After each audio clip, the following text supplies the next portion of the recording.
जीवन जगत असताना आपल्यावर जे प्रेम आई वडील यांनी केलं, जे कर्तृत्व यांनी केलं, ते या जगात या पाठीवर कोणीच केलं नाही।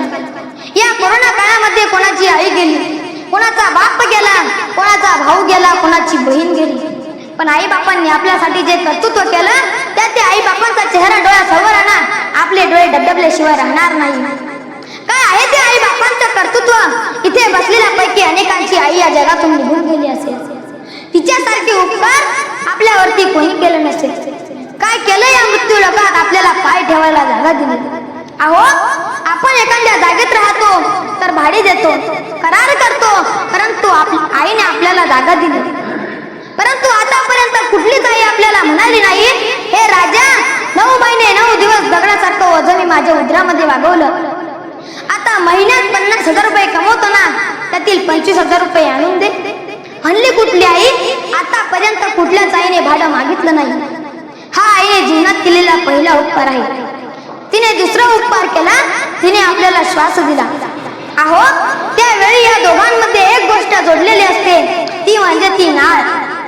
जोपर्यंत ते लेकरू रडत नाही तोपर्यंत ती नाळ कापल्या जात नाही। ती आई आपल्या श्वासातील अर्धा श्वास आपल्या लेकराला देते। हा आईने जीवनात केलेला दुसरा उपकार आहे। तिसरा उपकार म्हणजे तिने दिलेली हाडं। अहो, आपण मेल्यानंतर आपले मांस जळतात, मोठी मोठी लाकडं जळतात, परंतु आपला हाड जळत नाही का? तर ते आपल्या आईच्या दुधातील कॅल्शियम पासून बनलेले असतात। एक सांगू, इथे बसलेल्या प्रत्येकाने आपल्या आईचा दुधाचा गोड गोड पान्हा पिला ना, त्याच वेळेला तोच मुलगा तिच्या छातडात लाथ घालतो। या जगाच्या पाठीवर स्वतःच्या छातडावर लाथ खाऊन जर दूध पाजणारी कोण असेल तर ती फक्त आई आहे। सर्वात मोठी गोष्ट तिने ती अब्रू दान दिली। कधीतरी तिचा चेहरा डोळ्यासमोर आणा, जिने आपली अब्रू समाजासमोर उघडी पडू दिली नाही, भावासमोर उघडी पडू दिली नाही, बापासमोर उघडी पडू दिली नाही। अशी आपली आई हजारो लाखो लोकांमध्ये बसू द्या, त्या लेकराला भूक लागू द्या, तिथेच कोणाची पर्वा न करता पदरा आड घेऊन स्थान पान करते। आयुष्यभर सांभाळून ठेवणारी अब्रू पर मंडपात आपल्या लेकरासाठी गुंडाळून। आपल्या आईचं कर्तृत्व महानच आहे, पण बापाचं काय? बाप कुठेतरी मागेच राहिला। ज्या बापाने तुटलेली चप्पल सुतड्याच्या गाठी मारून वापरली, फाटलेलं धोतर तिकडे लावून वापरलं, अंगातील बनेलची चालणी झाली तरी नवीन घेतली नाही, त्या बापाला विसरत चालली।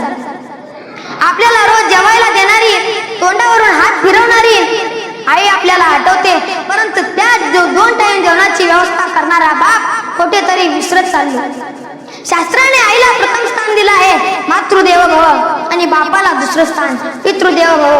अहो, आपण जर शाळेत गेलो तिथं शिक्षकांनी मुलांना सांगितलं, तुमचा आवडता निबंध लिहून आणा, सर्वांनी लिहून आणला माझी आई। माझा बाप कोणी लिहिला?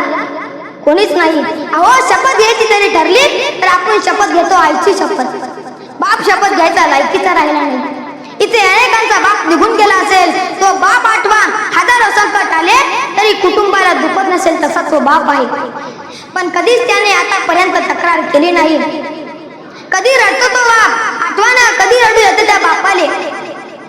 त्या बापाच्या एकुलत्या एका लेकीचं लग्न ठरावं, त्या मुलीनं त्या मंडपात शृंगार करून मिरवावं, त्या बापानं विचार करावा, माझी दिदी चालली, माझी चकुली चालली, कोण माझी काळजी घेणार?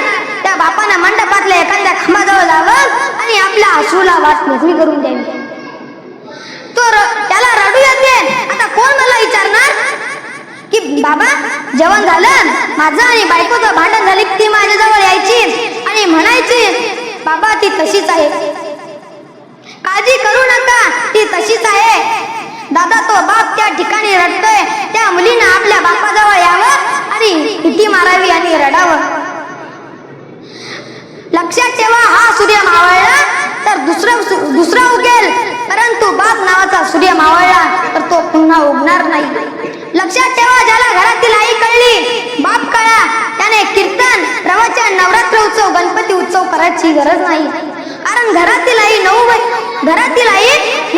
दिवस बिना चप्पलची बोंबलत फिरते। याला परमार्थिक म्हणत नाही, कारण माऊली म्हणतात, सकळ तीर्थाची धुरे जे का माता पितरे, तया सेवेचे कीर शरीरे लोन कीजे, माय बाप केवळ काशीत सेनेनं जावे तीर्थाशी. अरे त्या पुंडलिकानं त्या परमात्माला 28 युगापासून विठेवर उभे केले. कशाच्या बळावरती? फक्त आई वडिलांच्या सेवेमुळं. तुम्हाला पण वाटत असेल ना आपल्या घरी परमात्मा यावा, फक्त एकच करा, आपल्या आई वडिलांची सेवा करा.